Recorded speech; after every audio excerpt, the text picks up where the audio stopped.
Smart housewife হতে গেলে সকাল থেকে রাত পর্যন্ত সংসারের দায়িত্ব সাথে নিজের যত্নটাও কিন্তু সমানভাবে নিতে হবে। নমস্কার, কেমন আছো তোমরা সবাই? শিউলি লাইফস্টাইল ব্লগে আর একটা নতুন ভিডিওতে তোমাদের অনেক অনেক স্বাগত জানাই।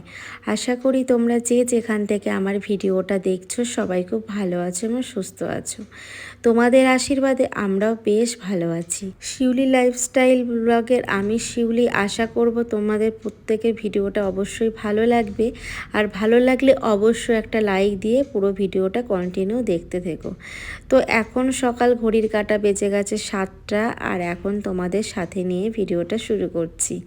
এটা হচ্ছে বুধবারের ভিডিও। আমি কালকে একটু ভিডিওটা দিতে পারিনি, একটু অসুবিধার জন্য আমি ভিডিওটা এডিট করতেই পারিনি, তাই জন্য কালকে আমি ভিডিওটা একদমই তোমাদের সামনে আনতে পারিনি। তো যাই হোক, সকালবেলা মাম্মাম একদম স্কুলে ওকে পাঠিয়ে দিয়ে তারপরে সোজা সংসারের কাজে লেগে পড়লাম। আসলে সকালবেলা যখন বাচ্চারা স্কুলে যায় তখন মাদের তো অন্যরকম একটা টেনশান থাকে। তো যতক্ষণ না টাইমের মধ্যে না পাঠাতে পারে তখন তো একদমই কিন্তু শান্তিতে কোনো কাজই করা যায় না। তাই জন্য সব দিন আমি চেষ্টা করেও কিন্তু সব দিন আমি তোমাদের সামনে পুরো সকাল থেকে ভিডিওটা আমি শুরু করতে পারি না। তো যাই হোক, এদিকে চলে গেছে মাম্মাম, আর এদিকে আমি ঠান্ডা মাথায় সমস্ত কাজগুলো করে নেব। আসলে ও যতক্ষণ বাড়িতে থাকে আমি না কোনো কাজগুলোই ঠিকমতো করতে পারি না। যতক্ষণ না ও স্কুলে না যায় ততক্ষণ যেন আমার কাজই যেন কোনটা থেকে কোনটা শুরু করব একদমই বুঝতে পারি না। তো ও দেখো, আমি তারপরে ভাতটা বসিয়ে দিয়ে এখানে ফ্রিজ থেকে সবজি বার করে নিলাম। তো কি কি সবজি করব সেইগুলো এখন আমি এখন কেটে নিচ্ছি। তো সকালবেলা হাজব্যান্ড আমাকে বলেছে ভাতের সঙ্গে পেঁপে আলু উচ্ছে সিদ্ধ দিয়ে খাবে, তাই জন্য দেখো এখন ভাতটা বসিয়ে দিয়ে আমি পেঁপে আলু সমস্ত কিছু কেটে নিচ্ছি। তো ও যেহেতু খাবে তাই জন্য কিন্তু আমি বেশি করে নিলাম, যাতে আমার আর মাম্মামেরও হয়ে যায়।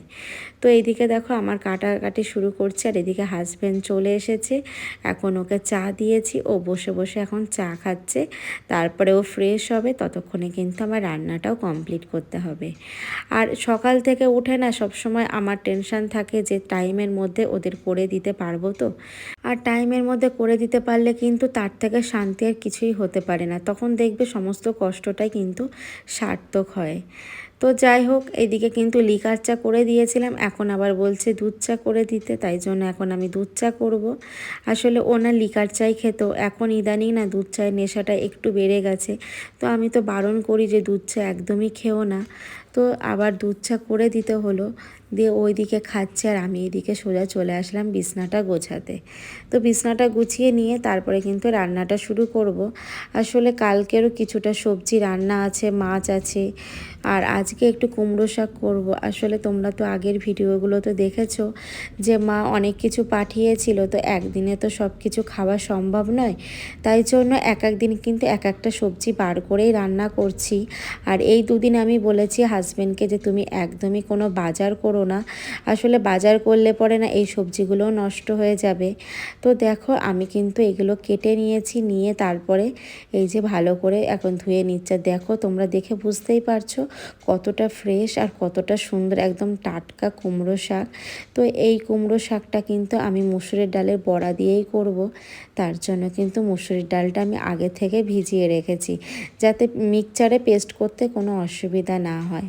আর দেখো তোমাদের সাথে কথা বলতে বলতে শাকটা ধুয়ে আমি কিন্তু মুসুরের ডালটা কিন্তু পেস্ট করে নিয়েছি। আর এটা পেঁয়াজ কাঁচা লঙ্কা দিয়ে কিন্তু ভাজা করব, মানে বড়া করব, করে তারপরে কিন্তু আমি ঝোলে দেব, আর কিছুটা বড়া রেখে দেব। আসলে আমার মাম্মাম হাজব্যান্ড এরা সবাই মানে মুসুরির ডালে বড়াটা খেতে ভীষণ ভালোবাসে, তার সঙ্গে আমিও কিন্তু বেশ ভালোবাসি। তো দেখো এই যে এখন পরপর রান্না হচ্ছে, আর তার সঙ্গে কিন্তু আমার ভাতটাও হয়ে গেছে।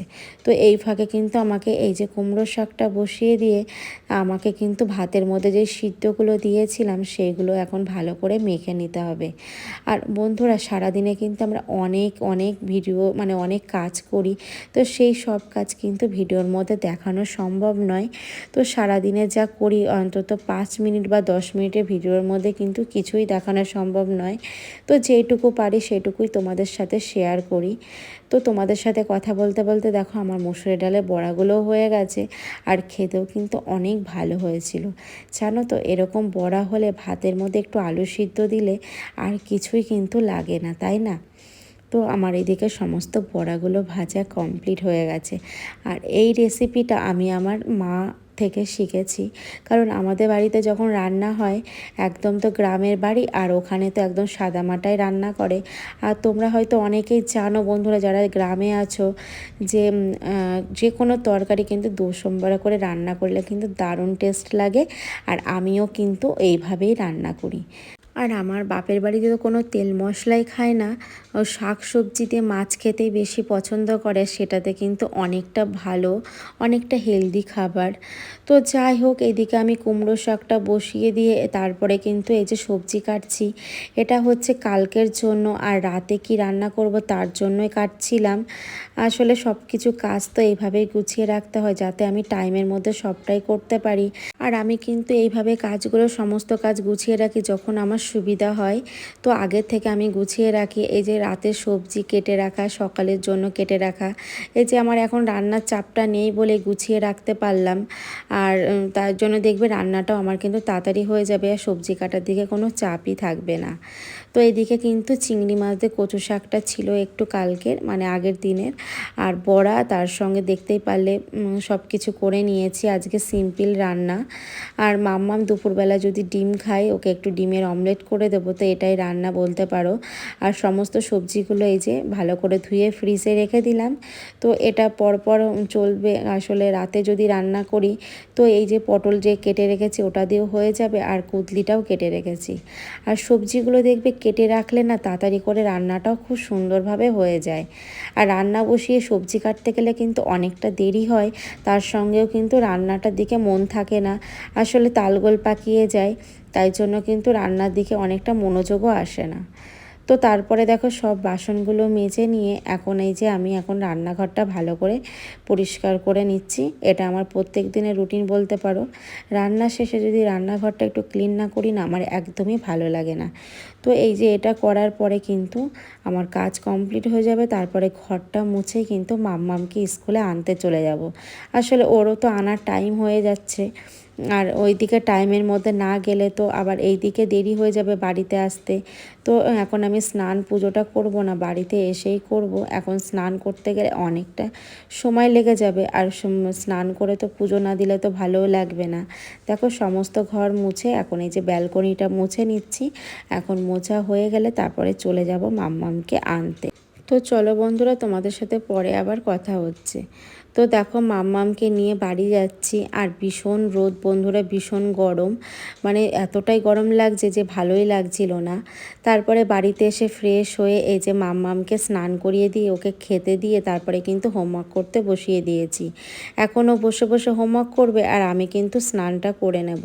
আসলে ওর তো 2 দিন পরেই এক্সাম, তাই জন্য কিন্তু অনেকটা চাপের মধ্যেও আছি, জানো তো। তো যাই হোক, তারপরে নিচে এসে এই যে এখন একটু সাজুগুজু করছি। স্নান তো আমার হয়েই গেছে। আর সকাল থেকে রাত পর্যন্ত সবসময় কিন্তু সংসারের পেছনে করলে হবে না, তার সঙ্গে কিন্তু নিজের যত্নটাও নিতে হবে। আর আমরা কিন্তু এতই সংসারের পেছনে এতটাই বিজি হয়ে যাই যে নিজের যত্নটুকু নিতেও ভুলে যাই। আসলে তা করলে হবে না, নিজের জন্য কিন্তু অনেকটা সময় দিতে হবে। আসলে আমরা যদি ফিট থাকি, আমরা যদি নিজের শরীরের যত্ন নিই, তবেই তো একটা সংসার সুন্দরভাবে গড়ে উঠবে। আর আমরা যদি অসুস্থ হয়ে যাই তাহলে তো সংসারটা চলবে না। তাই জন্য কিন্তু আমাদের কাজ, মানে স্মার্ট গৃহিণী হতে গেলে তোমার সংসারের পেছনেও কিন্তু সুন্দরভাবে নিজের যত্নটাও নিতে হবে। আমরা যদি ভালো না থাকি তাহলে তো সংসার একদমই হবে না। তাই জন্য কিন্তু আমাদেরকেও ভালো থাকতে গেলে নিজের শরীরের যত্নটা আমাদের সবসময় আগে রাখতে হবে। কারণ না, সবসময় দেখতে হবে যে আমরা যদি সুস্থ থাকি তাহলে কিন্তু সংসার বা সংসারের মানুষজনও কিন্তু ভালো থাকবে, সুস্থ থাকবে, তাই না? তাহলে চলো ভিডিওটা এখানেই শেষ করছি, আবার দেখা হচ্ছে নেক্সট কোনো ব্লগে। ততক্ষণ তোমরা সবাই খুব ভালো থেকো, সুস্থ থেকো।